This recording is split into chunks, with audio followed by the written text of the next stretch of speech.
There we go. There we go. All right.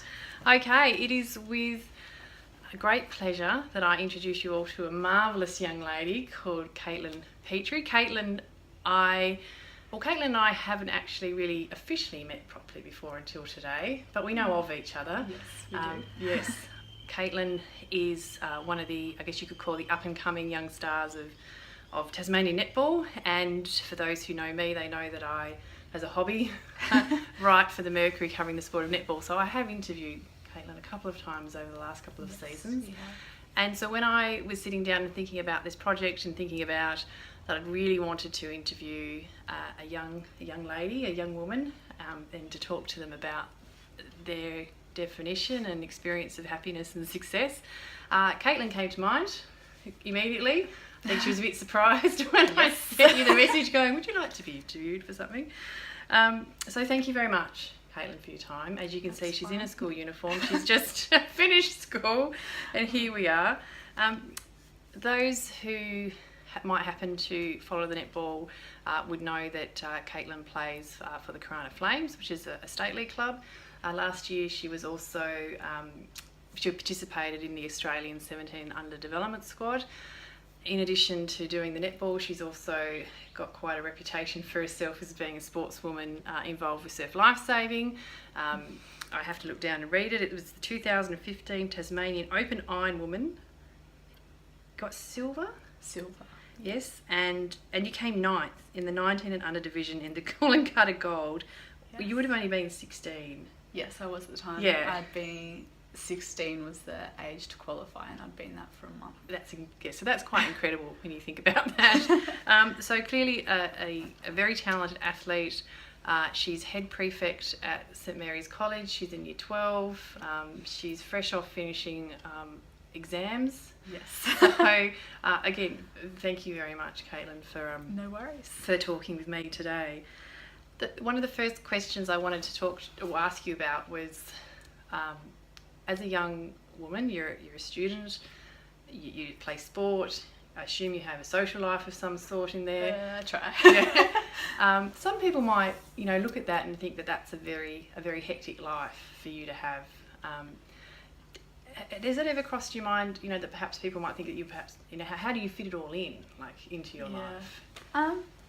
With a lot of help from Mum. Yeah. Running me around. I guess it's not... How do I put it? It doesn't seem strange to me. Yeah. Because I've done it for a long time, and I've always been active and encouraged to be active by my parents.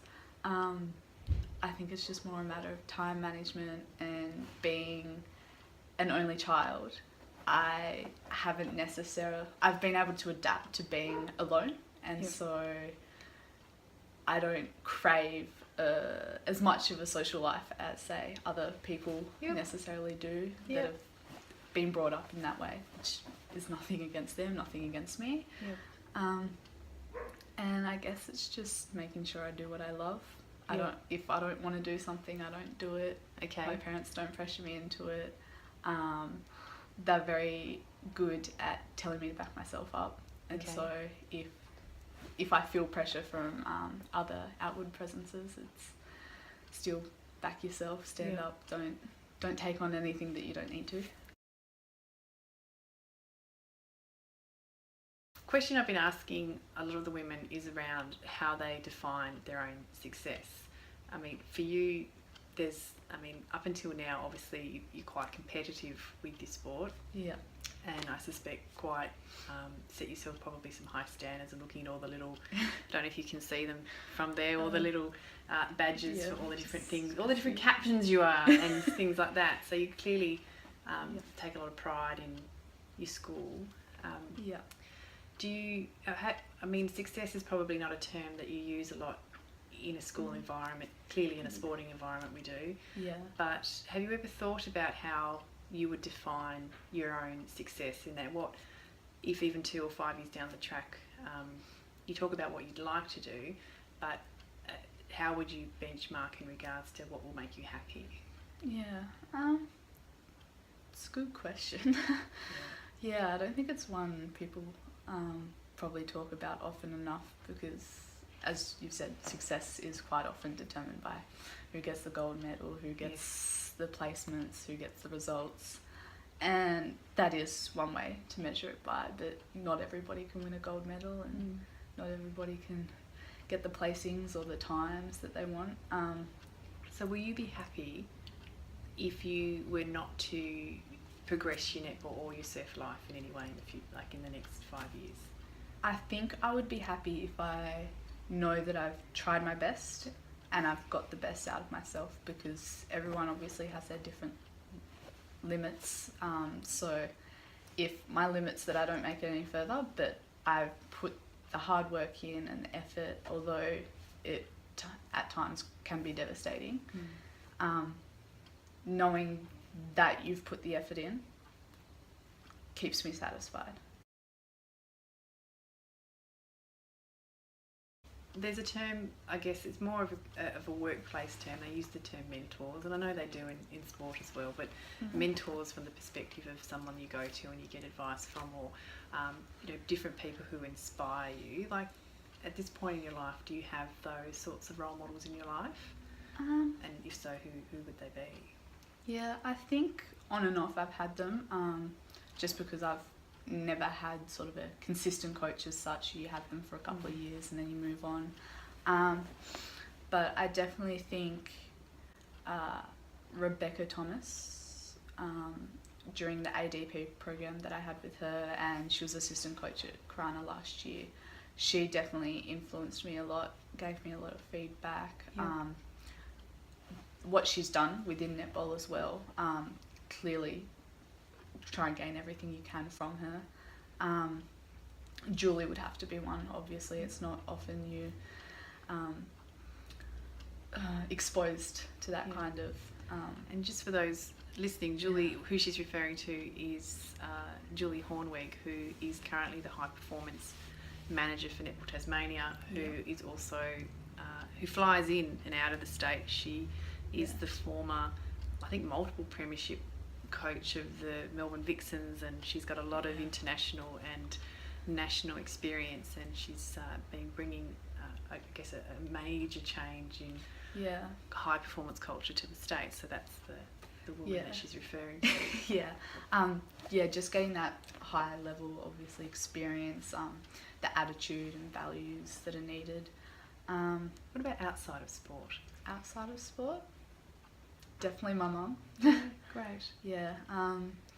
She's always been there for me, given me different perspective when I've needed it. Sometimes I do become narrow-minded in what I might think or believe, not necessarily about other people or other situations, but situations that might just concern myself, and she'll give me a different perspective on that. Brings you back down to earth sometimes. But she's been great to me. Sometimes you hear about, friends saying about how they've got all the chores to do, and my mum just runs around after me all the time, which is amazing. Very caring woman. Oh, she clearly loves you very much. Yes. You're her baby. Yeah. I guess the first time I probably had a bit of a downturn would be the first time I tried out for 15 states. Yep. That was my first year, and I made it to the 2-day camp that they held then. I think they still hold it. And then I was cut from the squad, and I don't know what I expected from myself, whether to get through or not, but I seemed quite cut that I didn't make it. And I guess it was just my attitude that generally, just because someone else thinks that they can't define what I can do and what I can't do. And see, that must come from somewhere though, because that's a very mature way of, as like, I guess, because you're talking about 15s, to be 14 or a 15-year-old thinking like someone else's perspective of me won't define how I feel about myself. They're quite wise words. Like, do you think that was there somebody who was helping you through that?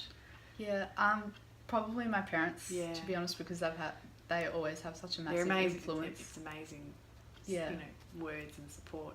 Yeah, and like probably one of them said to me, you know, you can only go back out there and try again, and what we've all heard before, whether you put it into practice or not is another thing, but also I guess it's just like they let me know it's one person's perspective, and like if I can train harder and I can train smarter or whatever I needed to do to fix whatever they saw. There are certain pressures about, you know, maybe whether it's from your teachers, like you've got the potential, why do you want to do this? Because one of my teachers once told me that he'd said that about a student before or something like that. Not necessarily in a bad way, but I think she was top of his class in physics and she went and did economics or something and he couldn't understand it. But I think the confidence is necessary in order to overcome those pressures. Otherwise you just sort of bend to the will of those around you. And I know sometimes I've thought about it, like I think, oh, I'm not performing at my best, and I start worrying about that because I start worrying about what other people are thinking about that. Yes. But so how do you push through that? How do you not worry about what other people are thinking? It's hard. I think it's being able to evaluate your own performance, I guess, in terms of sport, but you can do that in any other aspect of your life, evaluating, so whether you're happy or not. So sometimes for netball it might be, okay, my coach asked me to do this, did I do it? Then yes, I did my job. It doesn't matter what other people think. And so obviously need the confidence to self-evaluate. And I think having people around you who will support you and not bring that pressure. Surrounding yourself with good people. Yeah, good people. Thinking ahead about having a family one day, and I know we're thinking, oh my God, I probably need a boyfriend first, but that would be a cool one. And a husband and weddings and all those things, but because the women who I've spoken to who are a little bit older than you, one of the challenges they talk about and they discuss is, yes, we have these opportunities and afforded to us now, but you can't have it all. And there is still this pressure on women to make a choice between having the child and the family at home and choosing to be a mum who stays quite close to their child. And sometimes, there can be a lot of pressure from other mums to other mums for those that decide they might go back to work, they might, and they're trying to balance all these different things. So all this opportunity that's afforded to us actually puts a lot more pressure on us around all the choices that we make. And there is a lot happening in the workforce around trying to help women have children, contribute productively in the workplace and trying to find a balance there. Are they sort of concepts or goings on that you hear about or you're aware of? I am aware of them through my sociology studies. Okay, yep. Which is handy. Yeah. But I think from just a general, before I did sociology, I probably wasn't aware of it so much. Yeah. And that's not necessarily a bad thing. Yeah, I think it shows that we've been brought into a world and a generation where it's more expected that there's equal opportunities and the freedom is offered to the women to make their own choices about what they'd like to do. I guess it's comforting to know that if I would like, or whatever I decide to do, I'm able to choose that pathway. You're probably right in the fact that there is that stigma about whether being a good mother means staying with your child or going back to work and not neglecting it, but not nurturing it as much as, say, a stay-at-home mother would. But I think, and through sociology I've learned as well that men now play such a larger role in the family, and they're being encouraged even more. So It's wonderful to hear that that's coming through. Yeah, it's not equal yet, but it's getting there. Well, these St Mary's College graduates are out there going, I'm expecting equal in the household. See, and I think that's it's probably right. The younger generations, the women don't expect to do all the housework or take all responsibility for raising a child, and that knowing a husband or a partner will take the load as well in doing so. It'll let you go back to work if you want to, pursue what you need to. And it's probably just as important that a child has an influence from both parents, really. Yep. They're two different people. You get two different perspectives rather than just one.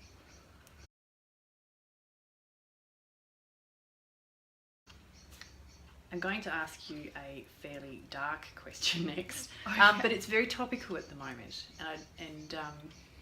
it's about the way in which men and female are held up in society. Family violence, domestic violence is huge.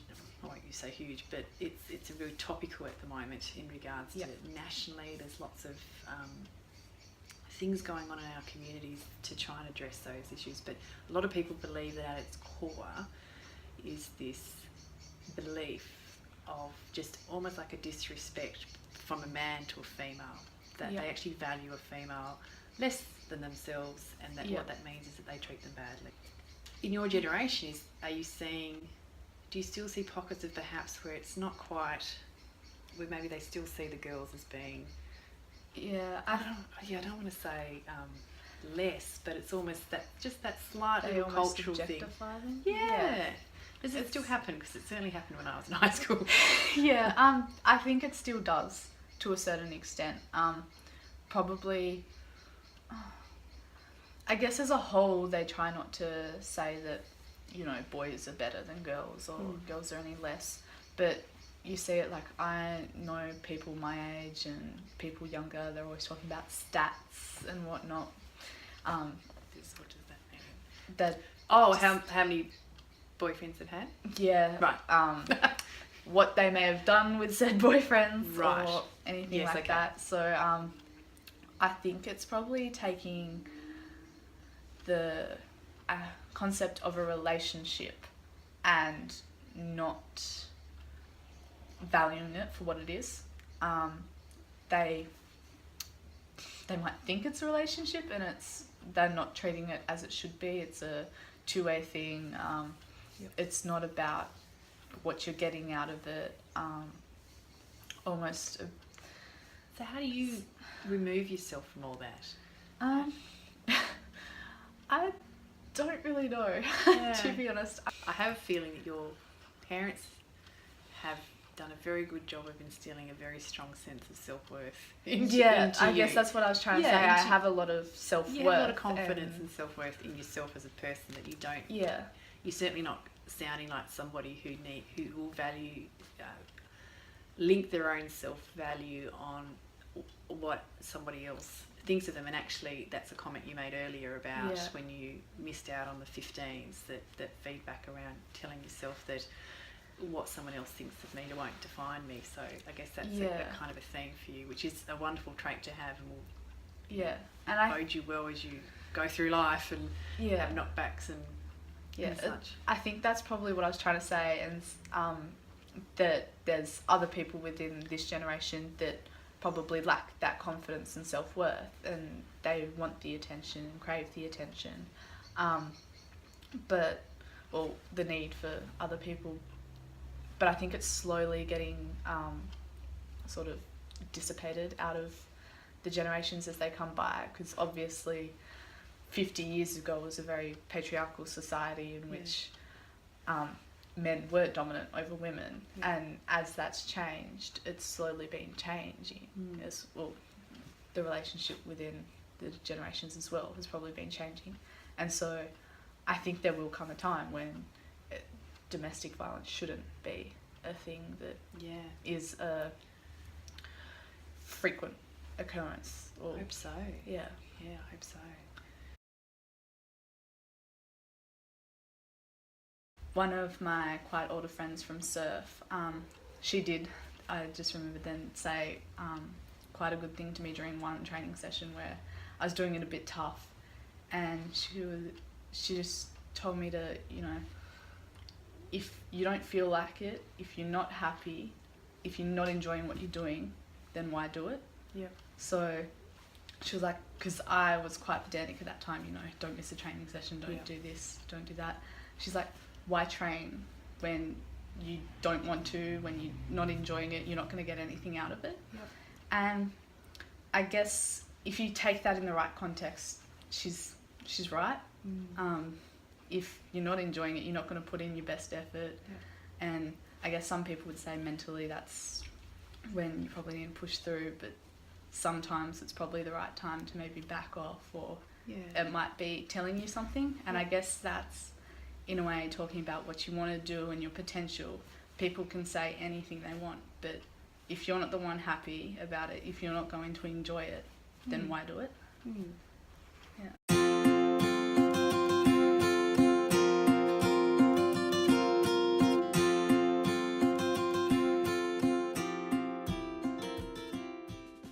I'll turn this off soon. Bambi, where were you in this? She's chilling.